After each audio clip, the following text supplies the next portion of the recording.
Cześć, tu Bartek Czeka ze strony universeofmemory.pl.com.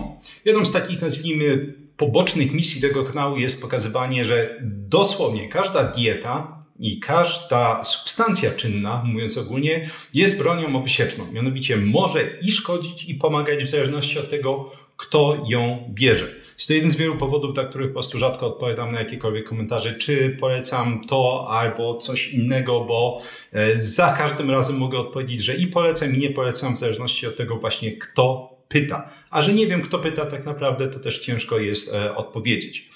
Ja pokazywałem właśnie tą obosieczność różnego rodzaju substancji w wielu filmikach. Tutaj na przykład znajdziesz taki w miarę kompletny filmik pokazujący hormonalne strony i pozytywne i negatywne lukrecji, gdzie pokazywałem, że może na przykład podbijać znacząco poziom kortyzolu, ale może obniżać poziom testosteronu. I uwaga, wszystkie te rzeczy mogą być i pozytywne i negatywne, w zależności od tego jeszcze raz, kto spożyje tą lukrecję. Opisywałem również mroczne strony, jak i pozytywne strony siemienia lnianego, w tym filmiku zielonej herbaty i też wielu innych substancji, ziół, suplementów, które były opisywane w innych filmikach. Nawet 2 odcinki temu opisywałem, że kwasy omega-3 w kapsułkach w określonych okolicznościach mogą szkodzić. I wystarczy przejrzeć sekcję komentarzy, żeby zauważyć, że wiele osób zorientowało się dopiero po tym filmiku, że akurat te suplementy, które te osoby brały, szkodziły. Więc mam nadzieję, że to będzie jeden z takich filmików, który doda po prostu niuansów i żeby pokazać, że nie ma czegoś takiego praktycznie jak czerń i biel w medycynie i dietetyce. Chyba jedna z takich moich ulubionych anegdotek wielu ostatnich miesięcy a propos naturopatycznego podejścia jest badanie, które czytałem z racji tej mojej jednej z działek, czyli trychologii kosmetycznej, gdzie sprawdzano, czy wysokie dawki kurkuminy mogą wycofać siwienie włosów u pacjenta. I to było studium przypadku i okazało się, że u pacjenta, któremu podawano duże dawki kurkuminy, zaczęło się dosyć mocno cofać siwienie włosów. Był jeden mankament, pacjent zaczął krwawić z odbytu.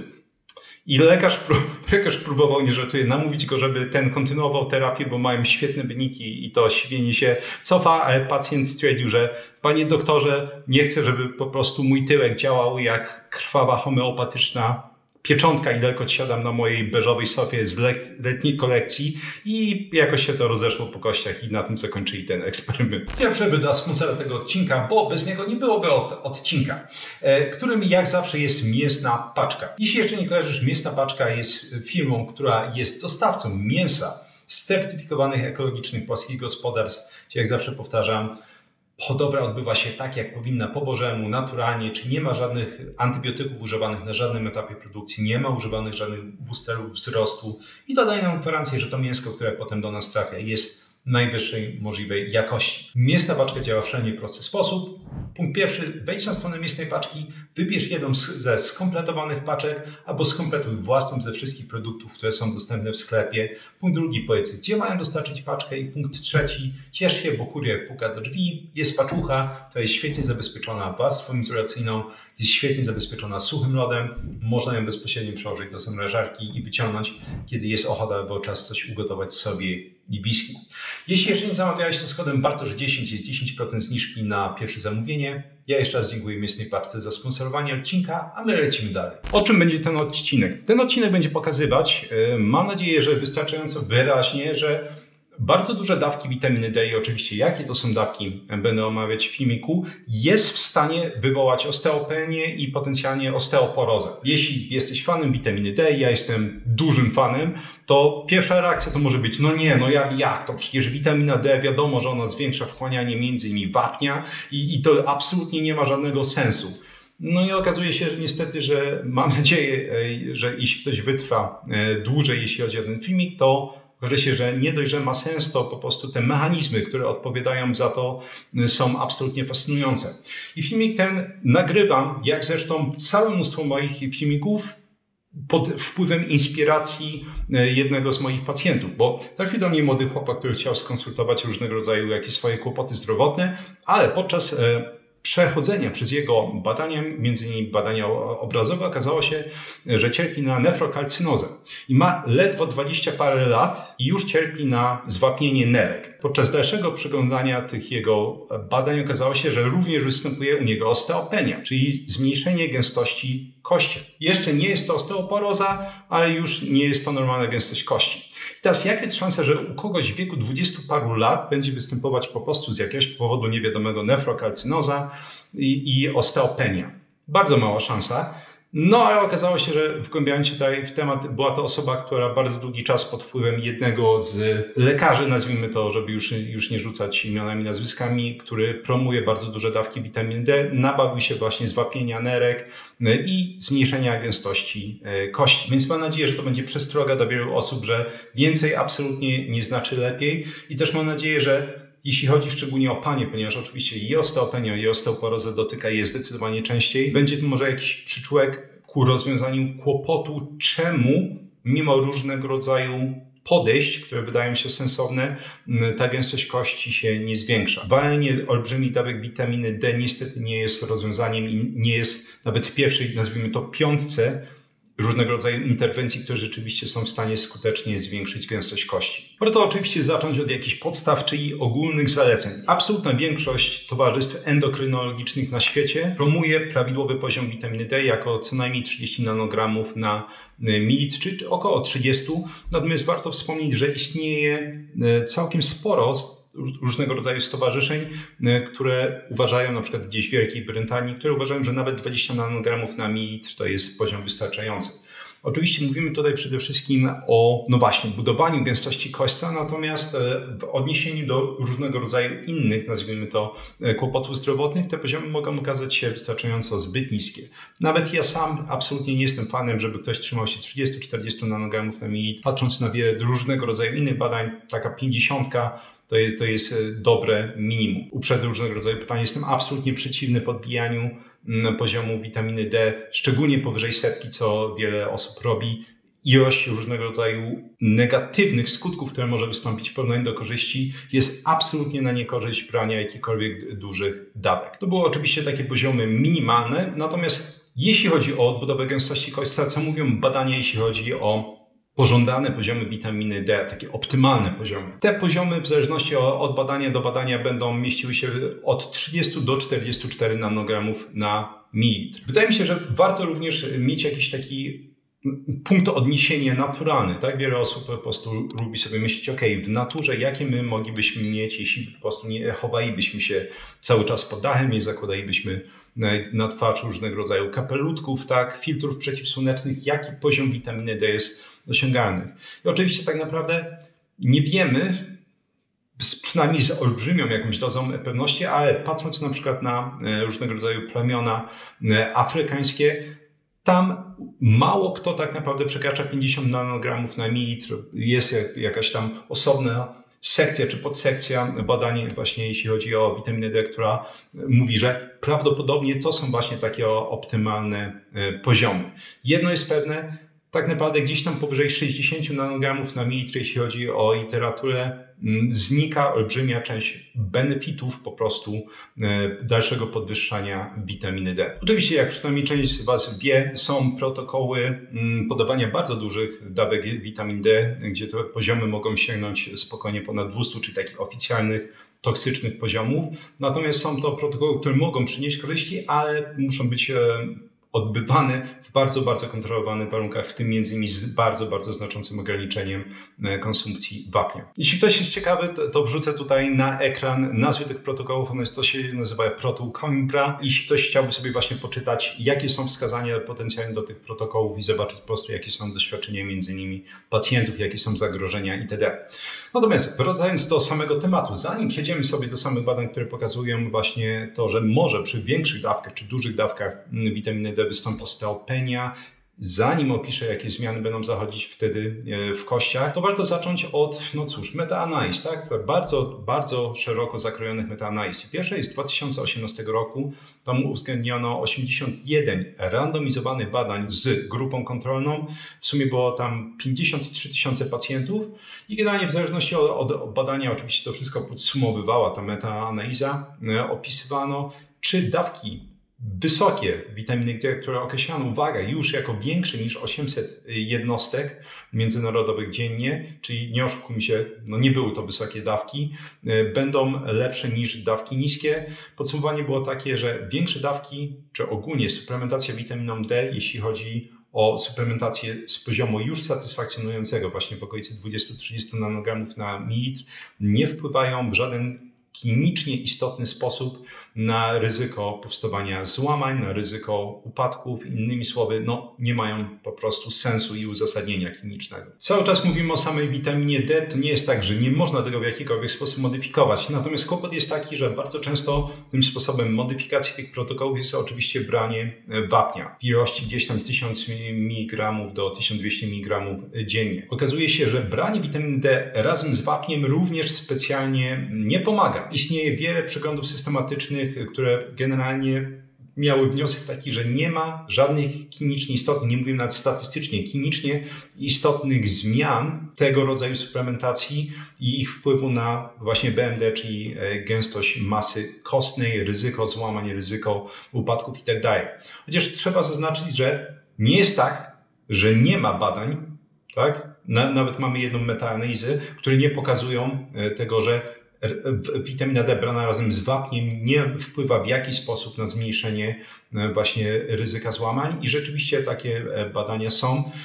Jedno z nich, co jest ciekawe, jest wspomniane w metaanalizie, która mówi, że wapń plus witamina D nie ma żadnego wpływu na to ryzyko złamań, ale tam poruszają właśnie, że w mniejszej metaanalizie, która obejmowała 6 badań randomizowanych z grupą kontrolną, pokazano, że jest parę procent mniejsze ryzyko przy tego rodzaju suplementacji witamina D plus wapń wystąpienia właśnie złamań. Ciężko tak naprawdę się kłócić z tym naprawdę rozległym ciałem naukowym, tą ilością badań, które pokazują, że nawet w połączeniu z wapniem nie ma praktycznie żadnych szałowych wyników. Natomiast przynajmniej tutaj, żeby było jasne, w momencie, w którym witamina D jest brana z wapniem, też oczywiście podobny efekt będzie miało zwiększenie konsumpcji wapnia z diety, najczęściej poprzez nabiał. Tutaj przynajmniej wiadomo, że jest jak najbardziej szansa, że to będzie miało jakiś pozytywny wpływ, nawet jeśli pozytywny wpływ nie jest szalenie duży. Oczywiście, jak to w życiu bywa, nie ma nic za darmo.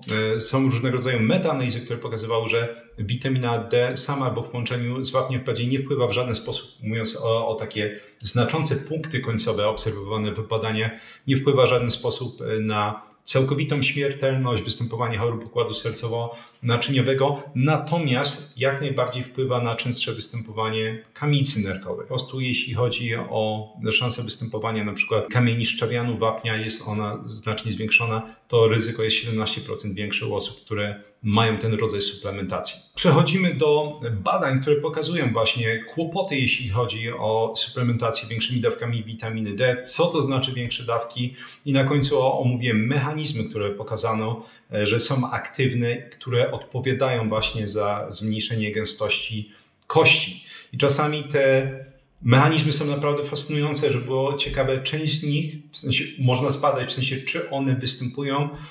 Ja sobie tak wykminiłem to z badań, co można zrobić, jeśli chodzi o badania i też będę o tym wspominał.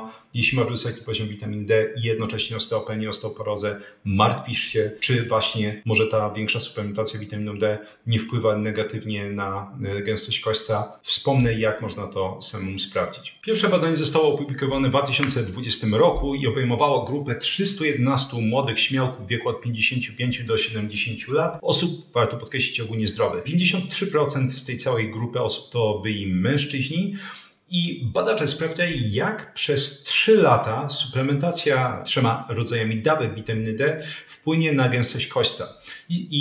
Pierwsza grupa dostawała dawkę 400 międzynarodowych jednostek, druga 4000 jednostek i ostatnia 10 000 międzynarodowych jednostek dziennie i sprawdzano, jaka będzie gęstość kośćca, jeśli chodzi o kość promieniową, trzonkę kości promieniowej oraz kość piszczelową, czyli takie standardy, jeśli chodzi o pomiar, czy jeden ze standardów, jeśli chodzi o pomiar właśnie gęstości kośćca.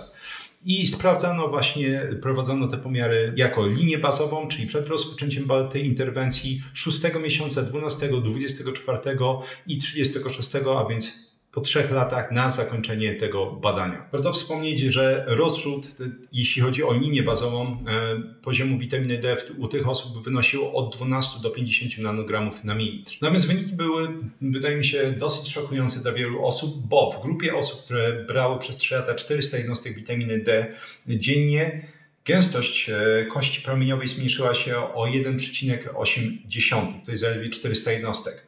Jeśli chodzi o grupę osób, które brały 4000 jednostek witaminy D, gęstość kości promieniowej zmniejszyła się o 3,8, natomiast u osób, które brały 10 000 jednostek witaminy D dziennie, niech będzie i tak. U osób, które brały 10 000 jednostek witaminy D, gęstość kości promieniowej zmniejszyła się, uwaga, o 5,5%.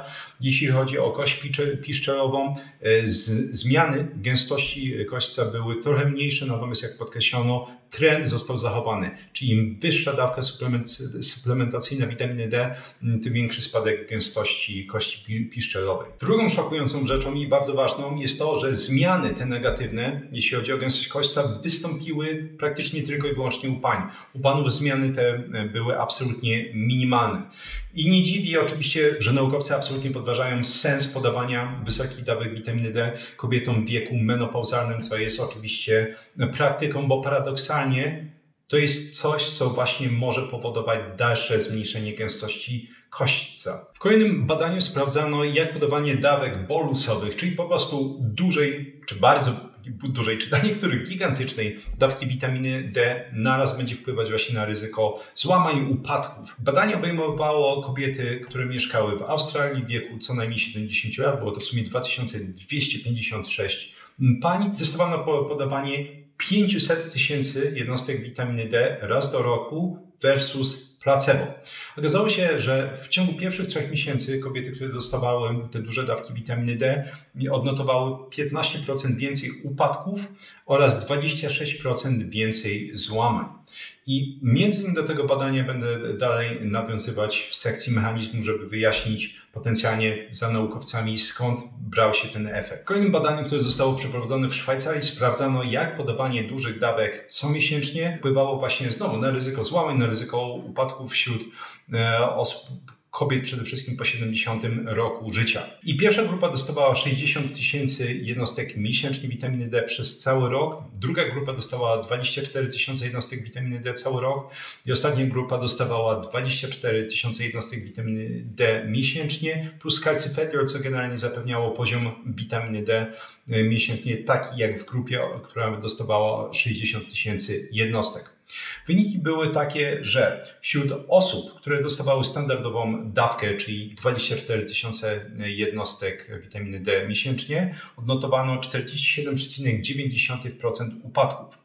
Wśród osób, które dostawały wysoką dawkę, czyli 60 000 jednostek, odnotowano 66,9% upadków. W ostatniej grupie, czyli 24 000 jednostek plus calcifediol, odnotowano 66,1% upadków. Jeśli chodzi o gęstość kośćca, nie stwierdzono różnic po 12 miesiącach. Natomiast stwierdzono, że dawanie takich dużych bolusowych dawek prawie dwukrotnie jest w stanie zwiększyć ryzyko upadków oraz jest w stanie zwiększyć ryzyko złamań kości. Tym samym podawanie takich dużych bolusowych dawek jest niewskazane u osób starszych. Zgodnie tak naprawdę z tymi informacjami, które tutaj podawałem, można by wysnuć wniosek, że jeśli mamy w takim razie za wysoki poziom witaminy D i odstawi się suplementy witaminy D, żeby ten poziom się zaczął normalizować, to moglibyśmy potencjalnie oczekiwać, że gęstość kośćca wzrośnie i to pokazano na serii studiów przypadków. Znaleziono 4 pacjentów, którzy zgłosili się właśnie do opieki szpitalnej. Okazało się, że cierpią na hiperkalciurię naczczo, czyli po prostu nadmierne wydalanie wapnia z moczem.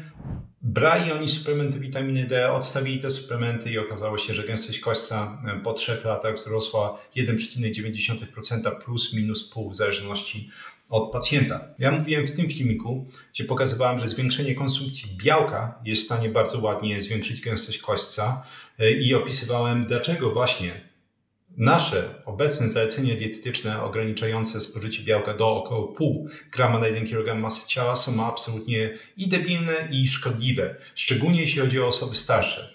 bo właśnie ta zwiększona konsumpcja białka jest w stanie bardzo ładnie zwiększyć gęstość kości. Widzimy tutaj taki dziwny rozdziew, wydaje mi się, że przynajmniej dla wielu osób, że witamina D w większych dawkach nie pomaga, a paniom będzie wręcz szkodzić, ale białko może jak najbardziej pomagać. Tam w badaniach pokazywałem, że zwiększona konsumpcja białka jest w stanie wywołać hiperkalciurię, czyli zwiększone wydalanie wapnia z moczem, i to była jedna z takich teorii kiedyś naukowych, że białko, zwiększona konsumpcja białka poprzez zakwaszanie organizmu i różne bzdury tego rodzaju obalone od tamtego czasu jest w stanie powodować zcieńczenie gęstości kości.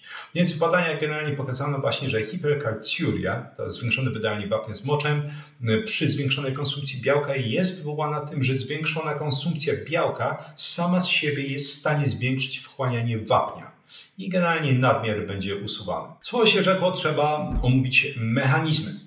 Natomiast zanim zacznę, jeszcze jedno takie słowo wtrącenia. Oczywiście, tak jak pokazywałem na tych badaniach, zdecydowanie ten kłopot większych dawek i zmniejszenie gęstości kośćca będzie dotyczyć częściej kobiet. Natomiast choćby patrząc na przykładzie tego mojego pacjenta, wiadomo, że u mężczyzn również może zaistnieć to zjawisko, więc jeśli nie jesteś pewien, to no właśnie, warto to zweryfikować, będę podawać sposób już przy tym pierwszym mechanizmie. Okazuje się, że pierwszym kłopotem potencjalnie jest zmniejszenie ilości czy stężenia parathormonu, czyli tego naszego hormonu przytarczycowego. Wiele osób na pewno kojarzy, że jeśli hormony przytarczycowe będą zwiększone, będą na wysokim poziomie, to one będą wyciągać wapń z kości. Bo generalnie ten hormon przytarczycowy będzie odpowiadać za stabilizację czy stabilny poziom wapnia w krwi. Jest parę sposobów, poprzez które parathormon działa, i jeden z nich to jest właśnie wyciąganie m.in. wapnia, wyciąganie fosforu z kości, może również zmniejszać wydalanie wapnia poprzez nerki, może zwiększać wchłanianie właśnie wapnia i fosforanów w jelicie cienkim. Natomiast z naszego punktu widzenia ważne jest to, że no właśnie, będzie wyciągać wapń potencjalnie z kości. Jeśli chodzi o duże dawki witaminy D, to będzie mieć odwrotną korelację między poziomem witaminy D w krwi a stężeniem parathormonu. Im wyższy poziom witaminy D, tym mniejsze stężenie parathormonu. I można pomyśleć, no jeśli wysoki poziom parathormonu będzie wyciągał wapń z kości, to niski jest fajny, bo ten wapń będzie tam zostawać. No i niestety tutaj logika zawodzi. Kłopot polega na tym, że niskie stężenie tego hormonu jest w stanie wywołać tak zwaną adynamiczną chorobę kości. I początkowo tą adynamiczną chorobę kości bardzo ładnie pokazywano u osób, uwaga, z przewlekłą chorobą nerek, które dostawały właśnie wysokie dawki witaminy D albo wysokie dawki witaminy D razem z wapniem. Natomiast okazało się, że ta dynamiczna choroba kości może również wystąpić u samych osób, które nie mają żadnych kłopotów z nerkami, po prostu biorą duże dawki witaminy D. Kłopot polega tutaj na tym, że w tej adynamicznej chorobie kości się robią adynamiczne, czyli nie są dynamicznie, generalnie nie zachodzą żadne dynamiczne procesy w kościach. I żeby to zrozumieć, trzeba oczywiście zacząć znowu od takiej małej podkładki teoretycznej, że będziemy mieć 3 główne grupy komórek w kościach. Będziemy mieć osteoblasty, czyli komórki, które budują kości, będziemy mieć osteocyty, czyli takie komórki, które pilotują sytuację w kościach, mają takie długie witki, patrolują po prostu, co tam się dzieje. I osteoklasty, czyli komórki rozkładające kości. Generalnie tam powinna być równowaga, czyli te procesy rozkładające kości, które są inicjowane przez osteoklasty, są bardzo ważne, bo oczywiście ta kość musi być non-stop przebudowywana, żeby zapewniać jak największą właśnie gęstość, jak największą stabilność po prostu też dynamiczną tej kości. I właśnie na tym polega kłopot z tą adynamiczną sytuacją, że przy tym niskim hormonie przytarczycowym zarówno osteoblasty działają bardzo słabo, czyli budowa kości jest na bardzo słabym poziomie, ale i osteoklasty działają na bardzo niskim poziomie, czyli ta kość nie bardzo jest rozkładana i na tym polega ten adynamizm. Generalnie niewiele się tam dzieje w kościach i to jest właśnie coś, co zwiększa znacząco ryzyko złamań. Różnego rodzaju choćby mikrourazy, które non-stop powstają właśnie w kościach podczas, nie wiem, treningów, chodzenia, nawet po prostu użytkowania tych kości, one nie są na bieżąco naprawiane. Już przy tym pierwszym mechanizmie można przynajmniej częściowo sprawdzić, czy ten kłopot dotyczy Ciebie. Jeśli Wiesz, że masz osteopenię, jeśli wiesz, że masz osteoporozę i nie jesteś w stanie naprawić tego kłopotu, jednocześnie masz wysoki poziom witaminy D, czy bierzesz wysokie dawki witaminy D suplementacyjnie, możesz pójść do laboratorium i zrobić sobie właśnie badanie tych hormonów przytarczycowych, czy hormonu przytarczycowego, badanie hormonu PTH, jak to się ładnie nazywa, i zobaczyć, na jakim jest poziomie. Ja już widziałem właśnie pacjentów, którzy mieli przez wiele lat na bardzo niskim poziomie ten hormon przytarczycowy i przychodzili absolutnie zachwyceni, bo ktoś im powiedział, że to jest świetnie, bo kłopotem jest wysoki poziom, a niski to jest cudownie, bo znaczy, że właśnie ten hormon przytarczycowy nie będzie wyciągać wapnia z kości.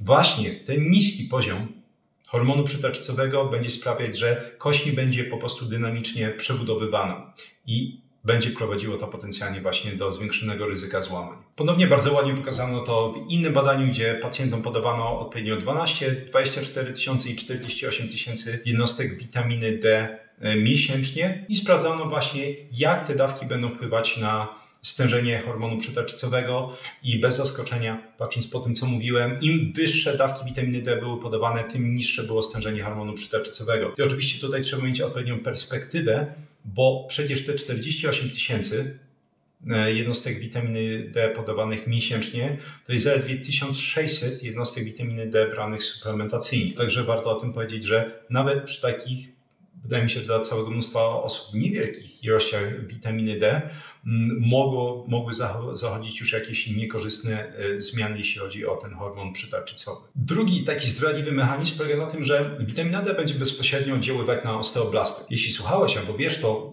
można pomyśleć, osteoblasty przecież odpowiadają za budowę komórek, czy to jest źle? No więc okazuje się, że tak, bo jednocześnie w momencie, w którym witaminy D będą oddziaływać na osteoblasty, będą zwiększać ekspresję białka, które nazywa się RANKL.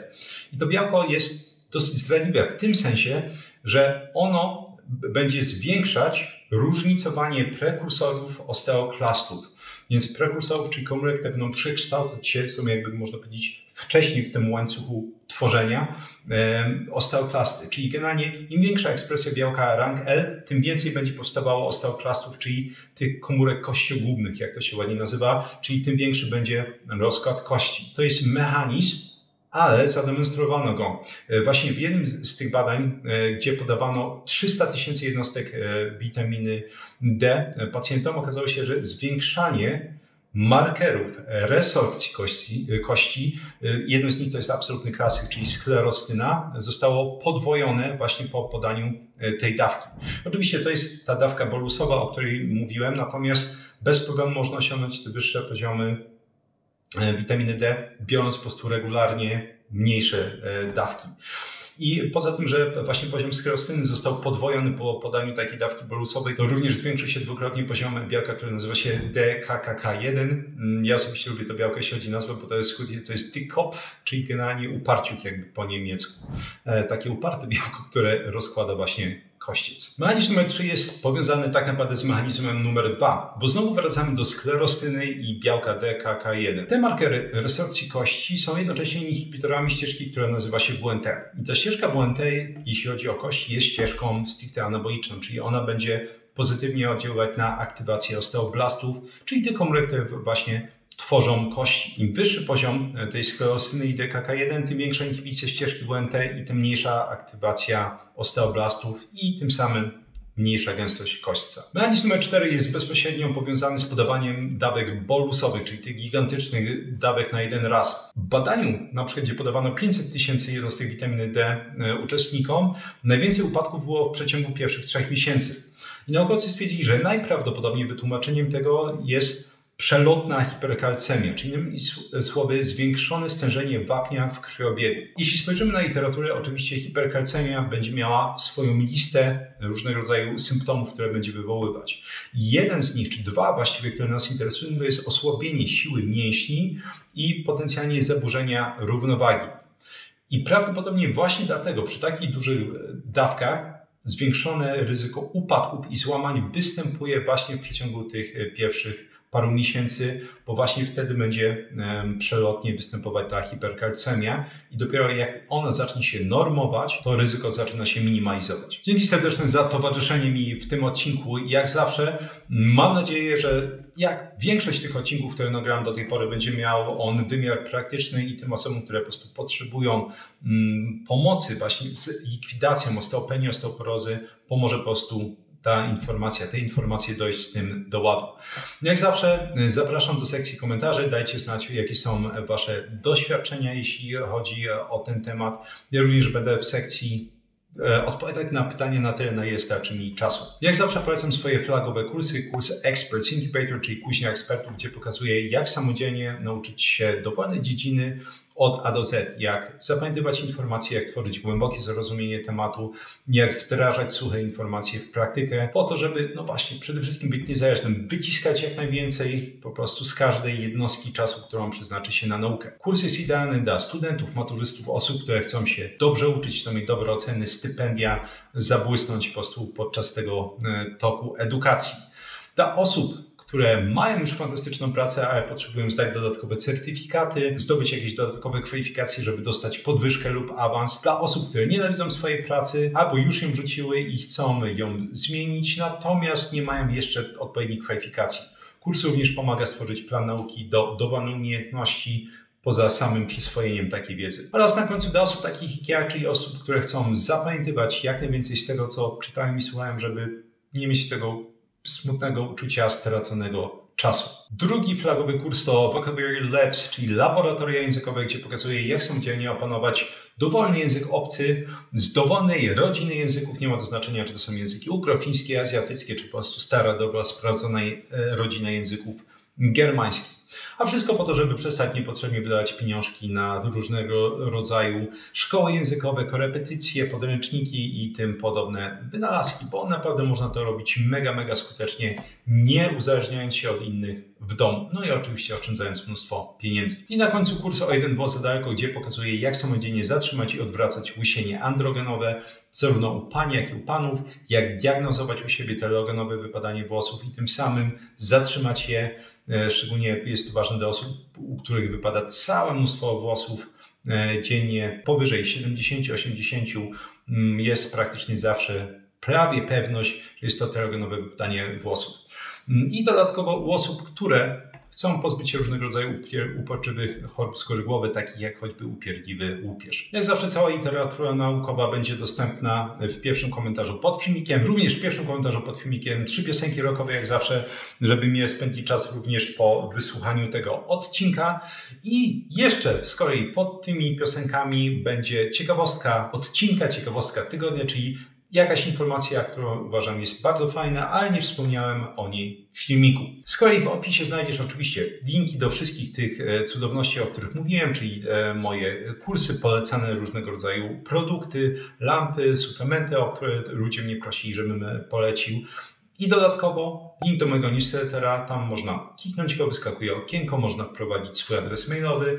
I raz na jakiś czas wysyłam z kolei artykuły z dziedziny poprawy pamięci, nauki języków obcych, zwiększania swojej produktywności. Jeśli z kolei podobały Ci się wszystkie informacje, które wymieniłem w tym filmiku, można je ściągnąć w formie łatwo dostępnych fiszek elektronicznych. To jest opcja dla patronów kanału. Można sobie właśnie w ramach tego patronatu, który kosztuje 40 zł miesięcznie, ściągnąć takie fiszki do jednego odcinka, albo z miejsca od razu 140 poprzednich odcinków, bo aż tych fiszek już w sumie jest. Również dla patronów kanału dostępna jest sekcja badanie tygodnia, gdzie raz w tygodniu omawiam najciekawsze badanie danego tygodnia. Bardzo często wiecie, takie również z wymiarem praktycznym, czyli informacje, które można zastosować do siebie od razu.